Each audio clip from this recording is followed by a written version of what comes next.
The courtroom froze. Even the gavel stopped mid-air. For a heartbeat, silence claimed everything. The shuffle of papers, the murmur of aides, the rhythmic clack of reporters' keyboards. All gone. Eyes darted toward the bench where Justice Roberts, calm and unflinching, had just uttered the words no one expected to hear. "Representative Crockett's interpretation stands," he said evenly. But the tone carried something deeper.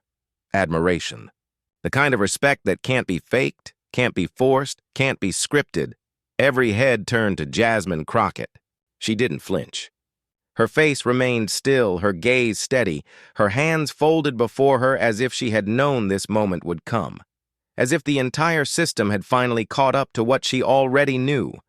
The camera zoomed in. You could see the flicker of disbelief across the faces of those who had doubted her. The legal analysts, the senior counsels, the stone-faced staffers who thought they'd seen it all. Some blinked in shock. Others tried to mask it. But the truth hung in the air like smoke after a fire. Something irreversible had just happened. Even the air seemed different. Reporters leaned forward. A clerk dropped his pen. Across the room, a senator exhaled a quiet, "Wow." Justice Roberts didn't smile, but there was a softness in his eyes. A man who had witnessed decades of arguments, reversals, and rhetoric. Yet in that instant, he was impressed. Not by power, not by politics, but by clarity. Jasmine Crockett lowered her head slightly, more out of composure than humility. She wasn't basking in the moment. She was claiming it, word by word, truth by truth, and outside that chamber the world had no idea what had just transpired. No tweet yet, no headline breaking through the noise. Just that fragile, fleeting moment when history quietly shifted gears. The gavel finally struck, one sharp sound that seemed to echo longer than usual. But the silence that followed wasn't awkward, it was reverent. Something had changed. Not just in that room, but in the way the nation would see her from this day on. Because when Justice Roberts applauded, not with his hands, but with his words, the courtroom didn't just fall silent. It bowed, and this was only the beginning. Weeks before the hearing, Washington was a pressure cooker. The headlines weren't about justice or principle. They were about optics, about power plays, about who could land the next viral punch. Committees bickered on camera. Senators sparred in sound bites. And somewhere between the noise, the name Jasmine Crockett kept surfacing, not as a contender, but as a curiosity. She's loud. She's emotional. She's too political. Cable pundits said it with smug certainty, their panels nodding in rhythm. To them, she wasn't a legal mind. She was a firebrand with a microphone. Someone made for clips, not for credibility. Social media followed suit. Memes mocked her tone. Comment sections filled with sneers. The establishment, both left and right, quietly agreed. She wasn't supposed to be the one who left them speechless. But Crockett knew something they didn't. She had lived her entire career under estimation. From classrooms where professors overlooked her hand to courtrooms where senior attorneys talked over her, she had learned how to make invisibility her armor. Every dismissal, every side glance, every "you wouldn't understand" had sharpened her, not broken her. Now the stakes were national. The hearing wasn't just about a case. It was a performance of credibility. The press gallery overflowed. Lenses focused on her every movement, searching for a mistake, a stumble, a flinch. Inside her chest, her heart thudded steady, not frantic. She'd been here before. Maybe not on this stage, but under this scrutiny. She adjusted her glasses, opened her notes, and breathed. Calm, controlled, centered. In the corridors outside, aides whispered predictions. One smirked, "She'll overplay it." Another replied, "She's about to get schooled." Reporters rehearsed their post-hearing lines. Crockett clashes with Roberts. Tense exchanges dominate hearing. The narrative was pre-written. The script was ready, but Crockett wasn't reading theirs. When she entered the chamber, she didn't stride in like a performer. She walked in like a professional. Stillness, confidence, a quiet storm in motion. Her peers looked up briefly, then back at their papers. The same old story. Another day, another voice fighting to be heard, except this one wouldn't just be heard. It would be remembered. As she took her seat, the hum of the room folded into itself. You could sense the weight of anticipation, a collective breath, waiting for confirmation of their assumptions. Even the cameras felt intrusive, too eager for the spectacle. Justice Roberts glanced down at the docket, expression neutral. Around him, the bench radiated formality and fatigue. He'd seen 100 hearings like this, but this one would not go as anyone expected, because for all the talk about politics, this was never about sides.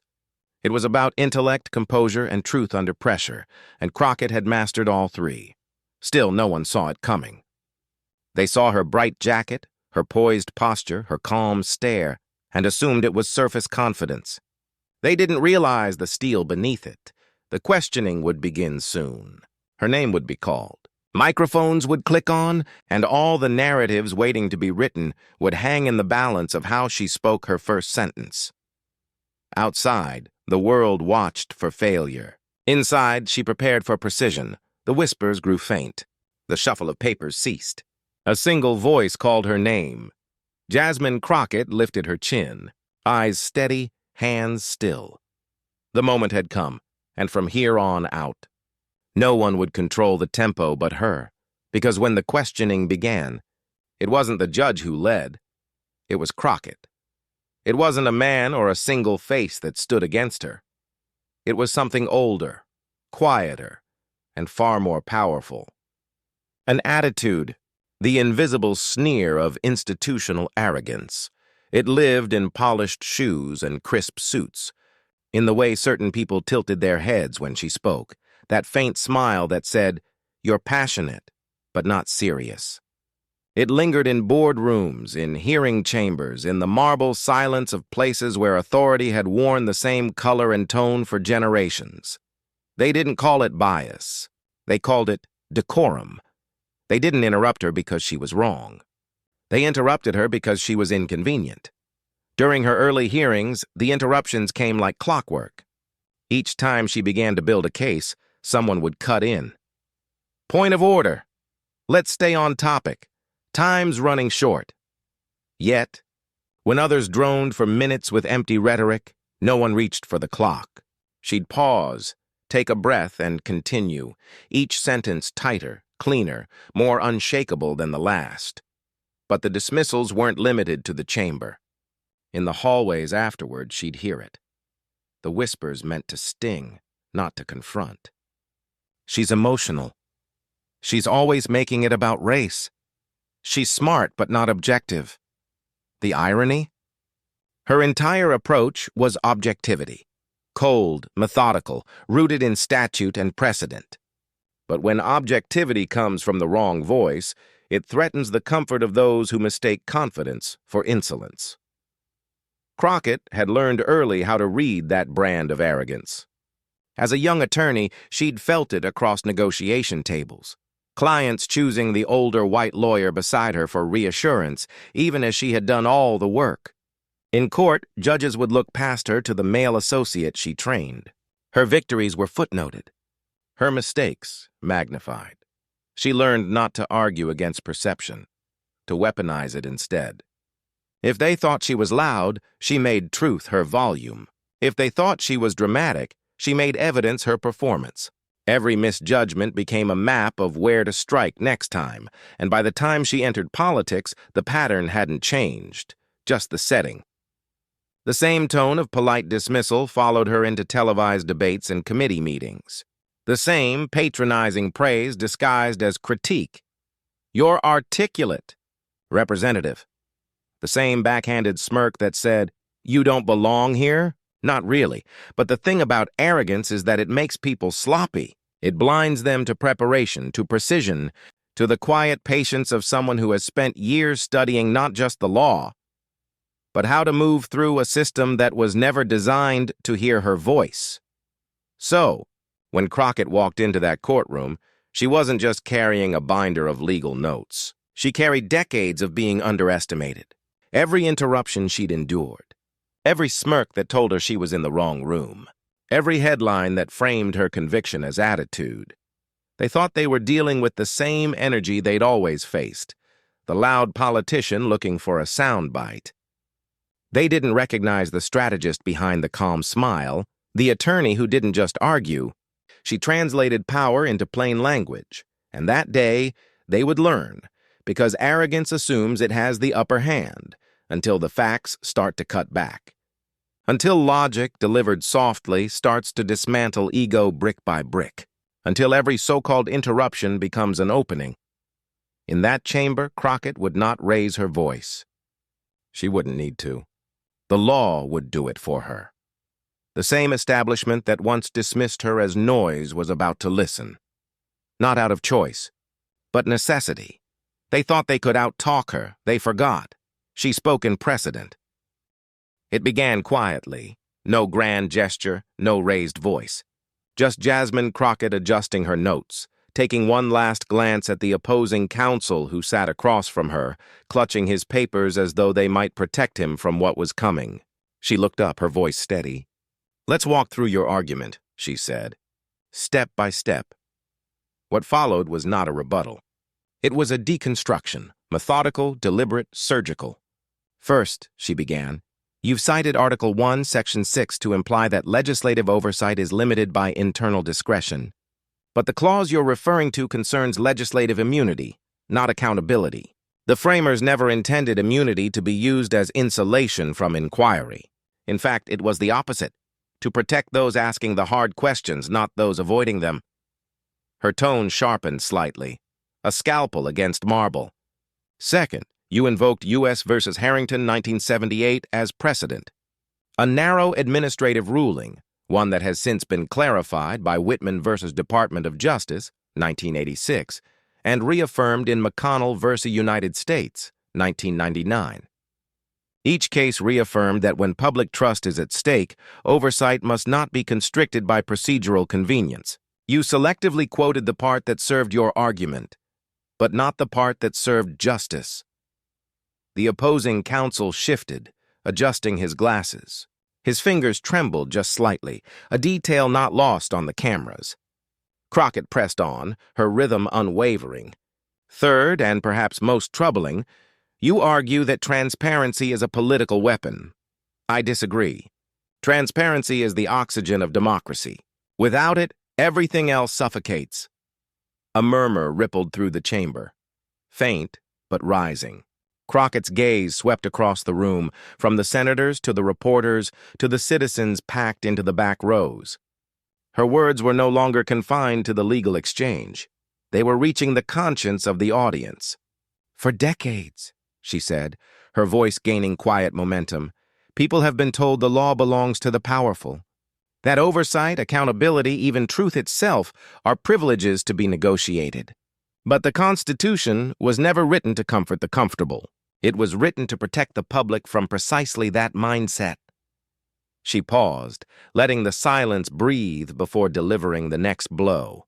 "So when you say my questioning overreaches, I say it reaches exactly as far as the law allows and as far as justice requires." The words hung heavy, slicing through years of institutional arrogance. A senator on the panel looked down, as though reconsidering his own stance. Reporters exchanged quick glances. Somewhere in the back, someone whispered, "She's right." Then came the shift. The opposing counsel tried to recover, forcing a smile that didn't reach his eyes. "Representative Crockett," he said, "you speak passionately. But passion doesn't rewrite procedure." Crockett didn't flinch. "Neither does arrogance," she replied, measured and calm. "And yet it's been trying to for centuries." A low hum filled the courtroom, the sound of restrained approval, of people realizing they were witnessing something larger than an argument. She continued, her words weaving history and humanity into law. "Every case we cite today isn't just ink on parchment. It's a reflection of who we believe deserves justice. And if the law no longer reflects the people, then it's not the people who failed. It's the law's interpreters." By now, every word felt like a strike, not in anger, but in truth. Each citation she referenced landed with precision, building a crescendo of undeniable logic. Then she delivered the final blow. "So, when you claim oversight has limits, remember this. The only limit on accountability is fear. And fear, she said, looking him directly in the eye, has never been a constitutional principle. The room went still. No one moved. Even the opposing counsel seemed frozen, his arguments scattered across the desk like fallen soldiers. Then a single sound, a quiet, deliberate motion from the bench. Justice Roberts leaned forward. His hand rose, not to strike the gavel, but to steady his microphone.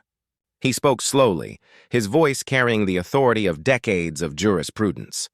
"Representative Crockett," he said, his tone even but resonant, "your analysis reflects the highest standard of legal reasoning this chamber has witnessed in recent memory." You could hear the collective intake of breath. Roberts continued, his gaze unwavering. "That," he said, "is commendable." The sentence landed with the weight of an institution shifting, not in defiance, but in recognition. Camera flashes erupted. Pens clattered against desks. Even the court stenographer hesitated, unsure if applause was about to follow, because it never did in rooms like this. But it did. At first, just a few hesitant claps, soft, uncertain, as though testing if this kind of respect was allowed. Then another. Then a wave. Applause, rising and echoing, filling the chamber once reserved for decorum with something far rarer: acknowledgement. Justice Roberts didn't stop it. He simply leaned back, a faint smile tracing his lips, the expression of a man who had seen the system at its most rigid and was finally watching it bend toward truth. Crockett didn't bask in it. She didn't grin or gesture. She simply nodded once, her expression composed. Gratitude without vanity, triumph without ego. She gathered her notes, her hands steady. Her voice, when she finally spoke, was barely above a whisper, but carried through the entire room. "Respect," she said, "isn't something you demand. It's something you earn, when you show the law still speaks for everyone." Justice Roberts lowered his gavel then, but not to end the applause, to give it form. A single strike not as command but as punctuation. And in that moment, for the first time in years, the courtroom didn't echo with debate. It echoed with respect. By nightfall, the courtroom applause had transformed into something much larger, a cultural tremor. The moment Justice Roberts' hand came down on the gavel, 1,000 cameras flashed. By the time the echoes faded, the clip was already online. Within hours, millions were watching. On Twitter, or X, as some insisted on calling it, the hashtag Downer Crockett moment ignited like wildfire. It started with a few legal scholars posting the transcript. Then came journalists, activists, celebrities. By midnight, it was everywhere. One user wrote, "She didn't just win an argument. She redefined what winning looks like." Another added, "For every woman ever told she's too emotional for the courtroom, Jasmine Crockett just changed the script." Within 12 hours, the clip hit 20 million views. The camera's slow zoom on her calm face, the nod, the quiet power, the lack of gloating, became the still image of the day. News outlets ran it side by side with Justice Roberts' quote, "Reflects the highest standard of legal reasoning." Cable networks broke their schedules. Pundits filled panels with stunned praise. Even those who had once mocked her for being too political were suddenly calling her the voice of constitutional clarity. But it wasn't the headlines that mattered. It was the reaction from those who had never been seen in the frame. Law students filmed themselves watching the clip in dorm rooms, some wiping tears. "That's why I'm studying law," one said. "Not to win, to matter." Civil rights attorneys replayed her cross-examination on live streams, dissecting every word like a masterclass. A retired judge tweeted, "Rarely do we see the law speak this clearly, this courageously. Today it did, through her." Community centers held discussions. Teachers played the clip in classrooms. Parents showed it to their daughters. It became more than a viral moment. It was a mirror, reflecting back the dignity so many had been told didn't belong to them. Meanwhile, in the quieter corners of media, the backlash brewed, commentators calling it performative, political theater, too emotional for jurisprudence. But this time, those critiques didn't land. Because something deeper had shifted. The people who watched weren't seeing performance, they were seeing precision. They were seeing a woman who had mastered the law and refused to be reduced by it. Editorials appeared across the spectrum. The Washington Post called it a modern moment of judicial humility. The Guardian called it proof that intellect can move institutions. Even the Wall Street Journal, usually critical, conceded. Crockett's mastery of precedent left even skeptics impressed. And then came the stories. A first-generation law student from Houston posted, "My professor said passion doesn't belong in law. I just sent him this video." A black mother wrote, "My daughter asked me, 'Can girls talk like that in court?' I told her, yes, and they will, because she did." A young attorney tweeted, "We don't want to imitate her. We want to carry what she carried. Grace under fire." In talk shows, late-night hosts mentioned it with reverence. In podcasts, legal analysts described it as the gold standard of composure under pressure. And in coffee shops and classrooms, people who'd never watched a hearing before were talking about judicial reasoning like it was a championship match. Every frame of that moment became a symbol. The raised eyebrow from the opposing counsel, the collective silence, Justice Roberts's rare applause. It wasn't just a courtroom scene. It was an unspoken rewriting of hierarchy. And yet amidst all the noise, Jasmine Crockett remained quiet. No victory lap, no interviews. When asked for comment, she simply said, "It wasn't about applause. It was about accountability." Long before the cameras and the congressional microphones, Jasmine Crockett was a student sitting under the flickering light of a public library, her law books stacked taller than her confidence. She didn't have connections or legacy. What she had was grit, the kind that isn't taught but carved out of long nights, self-doubt, and the quiet belief that the truth, once spoken clearly enough, could change something. She wasn't supposed to get this far. Not statistically, not structurally, not in a world where opportunity so often followed privilege. Yet every closed door only seemed to push her forward. Professors noticed her curiosity, not just to win arguments, but to understand why justice so often failed the people who needed it most. While others aimed for high-paying firms, Crockett chose cases no one else wanted. Pro bono clients, eviction notices, local disputes in underfunded communities. Her work wasn't glamorous. It was paperwork, exhaustion, and heartbreak. But it was real. She'd show up at courthouses with clients who couldn't afford bus fare, stand beside them as opposing counsel sneered, and still argue as if the world was watching. Because for her they were, she believed the law wasn't meant to intimidate. It was meant to protect. That belief came from watching, as a child, how easily power dismissed people who didn't speak its language. She vowed to learn that language, to master it, not to join the powerful, but to translate justice for those who couldn't afford a voice. But mastery came at a cost. The long hours, the loneliness, the temptation to walk away when the system felt too heavy, too cruel, too corrupt. There were nights she sat in her car outside the courthouse, hands gripping the steering wheel, wondering if it was worth it, if she was changing anything at all. And then, one night, she got a letter, handwritten, from a client she'd defended years earlier, a single mother whose home she'd helped save. The letter said simply, "You didn't just win my case. You reminded me I mattered." She kept that letter in her desk. Every time the noise of politics grew too loud, every time she questioned her path, she'd reread it. That letter became her compass. When Jasmine entered public office, she didn't trade her courtroom calm for political theater. She brought the same precision, the same clarity, the same refusal to bend truth for applause. Her speeches weren't rehearsed for sound bites. They were constructed like legal arguments, deliberate, factual, unstoppable. Still, the higher she rose, the more the resistance grew. The same skepticism she faced as a young attorney followed her into Congress. Colleagues whispered that she was too blunt, that she lacked polish. But Crockett wasn't there to be polished. She was there to be precise. Her staff often joked that she didn't need a script. She carried her convictions like muscle memory. Before every hearing, she'd arrive early, headphones in, reviewing legal briefs instead of talking points. She'd jot down notes in the margins. Stay calm. Don't match their tone. Lead with fact. It wasn't showmanship.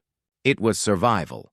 The discipline of someone who knew she couldn't afford to stumble, because her mistakes would echo louder than others, and when the cameras came on, she didn't raise her voice to demand attention.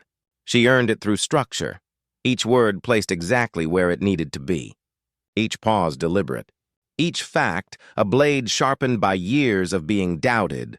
Her authenticity made her unpredictable. She wasn't there to perform outrage or to conform to politeness. She was there to represent truth as it was, uncomfortable, unpolished, but undeniable. That authenticity drew both admiration and attack, but it also drew something rarer: trust. In private moments, she remained grounded, mentoring young law students, especially women of color, who saw in her what they'd been told wasn't possible. "Don't try to sound powerful," she'd tell them. "Just sound like you mean it. Power will follow." And behind her calm composure lived a fire forged by every courtroom where she'd been talked over, every debate where her points were ignored until a man repeated them. Each slight became a lesson, each victory a quiet rebellion. So by the time she walked into the Supreme Court that day, she wasn't just another public figure. She was the culmination of every case fought without cameras, every late-night study session that blurred into sunrise, every decision to keep standing when sitting down would have been easier. Her presence carried weight not because of titles or endorsements, but because she embodied something people could feel but rarely name: integrity under pressure. That was why the silence after Justice Roberts' words mattered. It wasn't the silence of surprise. It was recognition. The system, for once, pausing to respect someone who hadn't played by its rules, but mastered them. Her story wasn't luck. It was labor. It was earned respect forged in quiet defiance and relentless consistency. And as she sat before that bench, her eyes steady, her voice measured, she knew exactly what was at stake. Not her career, not her reputation, but the principles she'd built her life on. Truth is not a performance. It's a responsibility. So when she finally spoke that day, it wasn't just for herself. It was for everyone told they didn't belong in the room. The tension crackled before the first question was even asked. You could feel it, the subtle smirk on opposing counsel's face, the poised impatience in his voice, the air of someone who thought this was already won. He leaned into the microphone, his tone soaked in condescension. "Representative Crockett," he began, dragging out the title like a dare.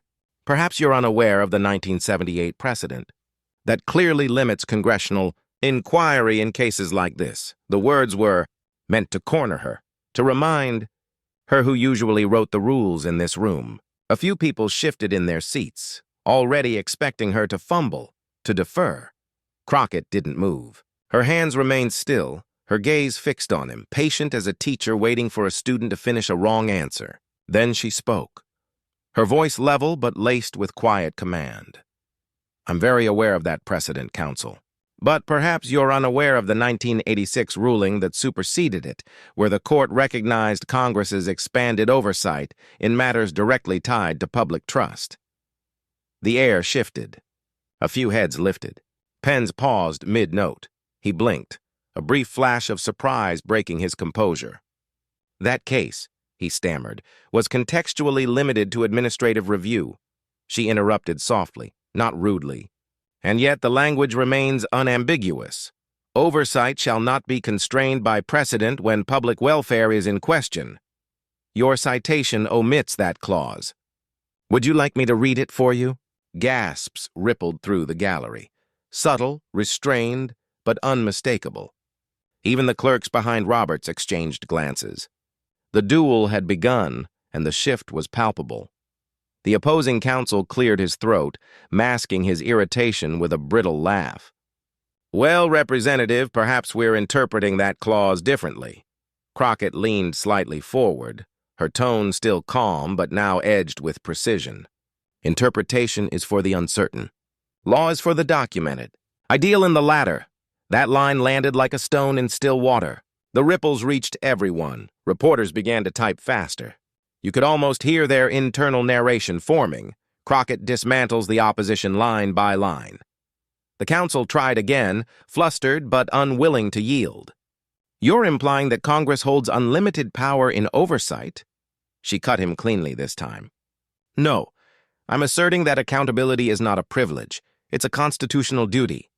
And pretending otherwise isn't interpretation. It's avoidance." Her words hung heavy in the air. Justice Roberts shifted slightly on the bench, his expression unreadable but attentive. Around the room, senators who had barely looked up from their notes were now fixed on her. Crockett continued, her cadence steady, her tone rising only slightly, not in anger but conviction. "The Constitution doesn't bend to convenience. Oversight exists precisely because power tempts corruption. It's not about who's comfortable, it's about who's accountable." The council's smirk had faded entirely. His replies grew shorter, defensive, his once confident posture deflating under the weight of her precision. For every point he made, she had a sharper one. For every citation he waived, she turned the page and revealed the parts he'd left out. It wasn't aggression, it was mastery, and yet what struck the room wasn't her dominance, but her restraint. She didn't gloat, didn't mock, didn't raise her voice. She simply dismantled, methodically, like a surgeon removing a sickness from the system. By now, the senators leaned forward, pens forgotten. The gallery was still. Even the reporters hesitated to type, afraid to break the rhythm of her delivery. It wasn't just a rebuttal. It was revelation. Each sentence peeled back the arrogance that had filled the chamber for decades, exposing the quiet truth beneath it. The law was not a weapon of the powerful. It was a shield for the just. Crockett ended her final statement with a brief pause, her eyes moving from the council to the bench. "So, if this discussion is about authority," she said, "let's remember, authority is borrowed. Accountability is permanent." The silence that followed wasn't empty. It was charged, electric, alive. The opposing counsel tried to respond, but the words tangled in his throat. The room had already decided who was in command, and just when it seemed she might relent, might let the moment settle, she leaned back and said quietly, almost to herself. Then came the moment that would rewrite the tone of the entire hearing. The noise faded. The hashtags slowed. The interviews ended. But the echo of that moment, the sound of a courtroom standing still in respect, refused to die. Because what Jasmine Crockett did that day wasn't just win an argument. She reframed what victory looks like. She reminded a cynical nation that brilliance doesn't shout, it shows. In that chamber, amid marble walls and decades of hierarchy, something sacred was restored. The idea that truth, when spoken clearly and courageously, could still move power. That the law, so often twisted into theater, could still sound like justice. She didn't speak for women alone or for one side of the aisle.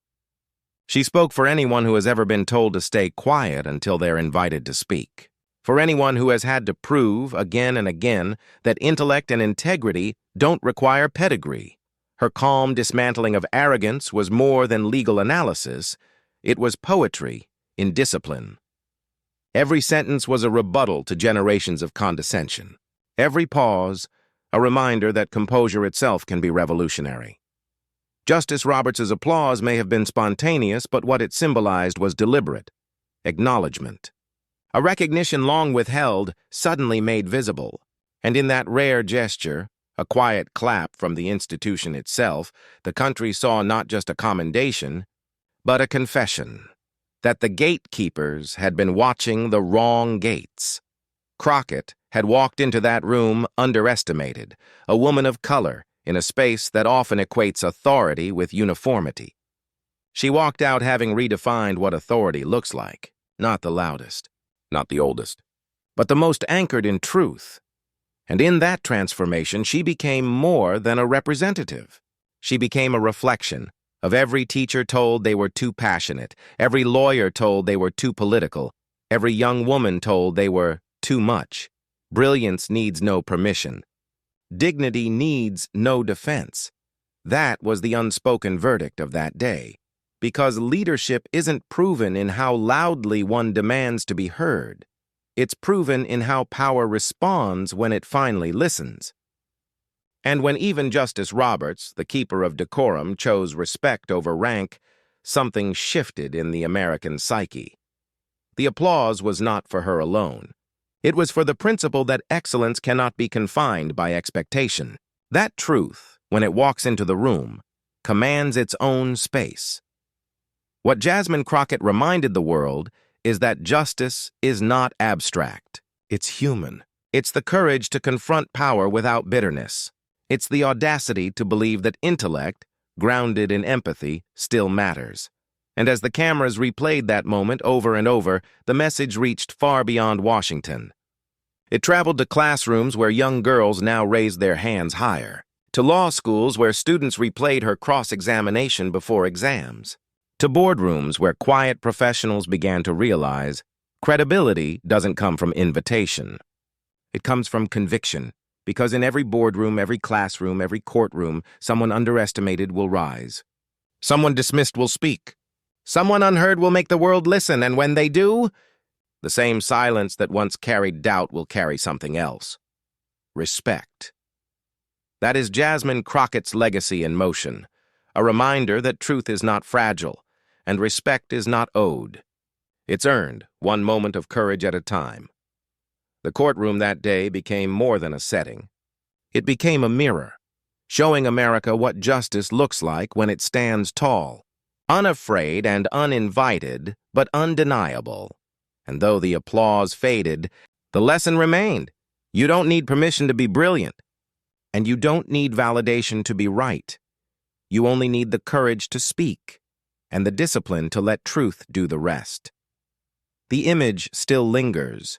Justice Roberts leaning forward, his hand rising in quiet applause, the room frozen mid-breath, the gavel stilled in mid-air, a symbol of authority choosing acknowledgement over ego. That moment, so brief, so understated, became the punctuation mark in a long sentence of struggle and silence. Jasmine Crockett didn't demand respect.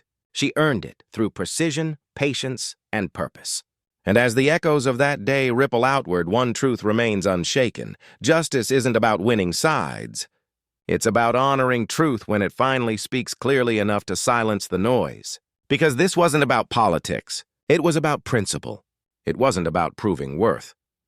It was about proving that worthiness was never in question. So as the cameras fade and the headlines move on, remember what that applause really meant. The system, for once, paused to listen. And in that pause, something powerful emerged, the kind of respect that can't be bought, bullied, or broadcast. The kind that's earned, word by word, truth by truth. If this moment moved you, share it. Talk about it. Reflect on what leadership should look like when intellect replaces arrogance, when courage speaks softly but carries conviction, because that's how real change begins. Not with noise, but with clarity. Justice Roberts' applause was just the spark. The real echo lives in every person who believes dignity still belongs at the center of power. Because in that silence, America heard something rare. Not noise, not politics, but respect.